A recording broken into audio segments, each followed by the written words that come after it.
Let's go make some art today. So I made this really cool poster I wanted to share with you before we get started, and it is all about emotions. So this is what it looks like.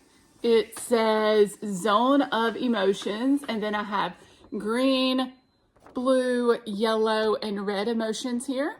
And I put the arrows so that we can talk about and discuss in therapy how our emotions range in presentation and the severity of the emotions, or how strong or deeply felt emotions can be. And then just some different pictures that can go along with those different emotions. So I'm going to get this printed as a big poster to put in my therapy office and use it as a just sort of reference for me and some of my clients to use. And also the association of colors with some of our activities that we will do, and give them some different ideas about facial expressions and things like that. So let's get started. So our first activity is the emotions wheel, and I'm just going to draw a circle on this watercolor paper. And I'm not using a template or anything, but I could have those on hand. But I really want to teach kids that it's okay to not make a perfect circle. Then I did just a line in the middle and then separated that into 3 sections on top and 3 sections on the bottom. And then I labeled each section with a different feeling word. And then I'm starting to fill in different designs that I feel like are a little bit associated with that feeling.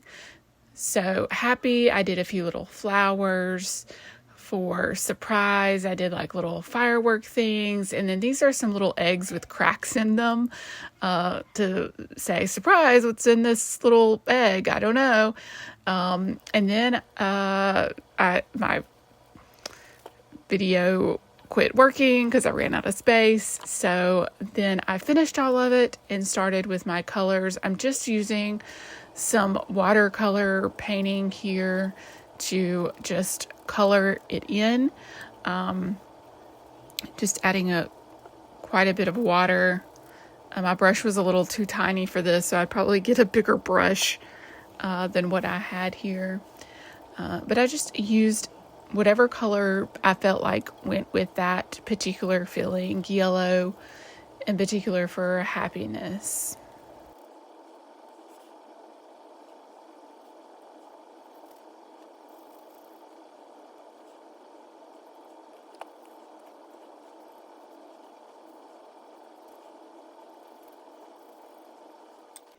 Next, I wanted to outline all of this in black so it would stand out a lot more.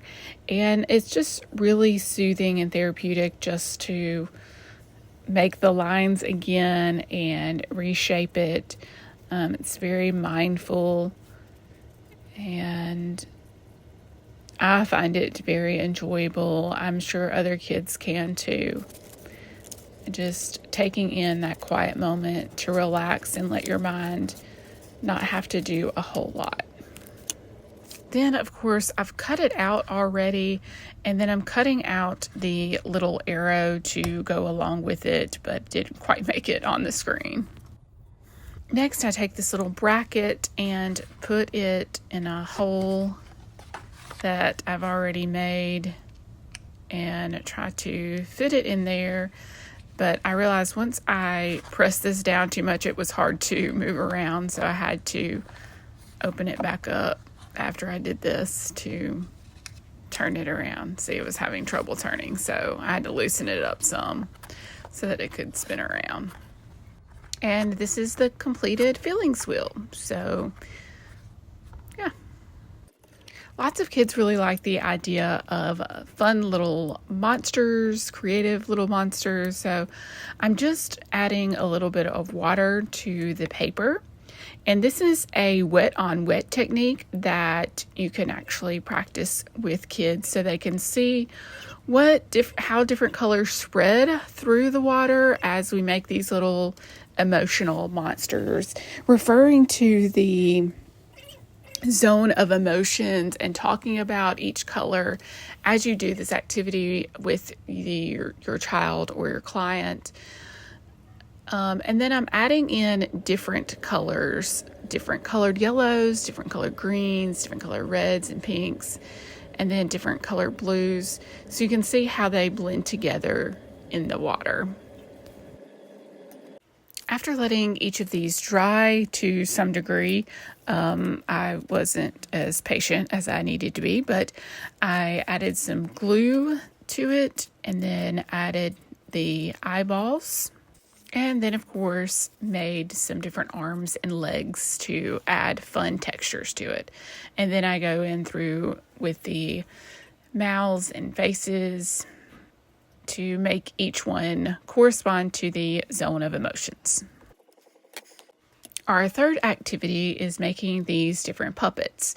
So I gathered these popsicle sticks and eyeballs. I used feathers to make the hair and then cut out some felt in different shapes to make the body. This blue one is supposed to be a tired look, so I put a little thing kind of hanging over his eyeball. That's his eyelid. And then here I am with the green one. The green one is the one that is happy and fun, with his little shirt and pants there.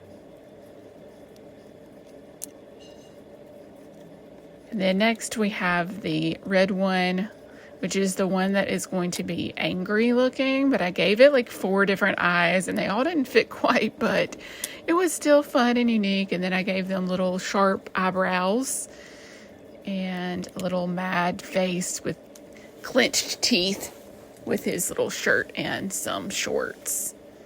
And then for the yellow one, I didn't have a yellow feather, so I just used the orange feather there. And he is the confused one. The last activity is making these different clay figures, turning them into circles and then making little pieces. And I'm trying to show you which ones I'm doing. This one is the calm one in the green with little eyebrows and just some closed eyes and a little bitty smile. And then I'm moving on to the blue one, forming the head and adding the eyes and the mouth. This one is either the bored one or the tired one.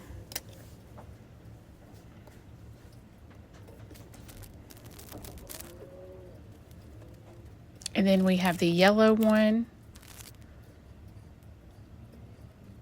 which I think is the worried look. And I didn't have black to put in the eyeballs, but so I just used this little end of the brush to make little holes in it.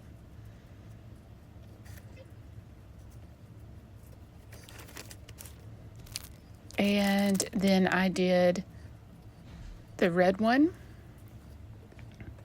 which I think ended up being the one that was lonely.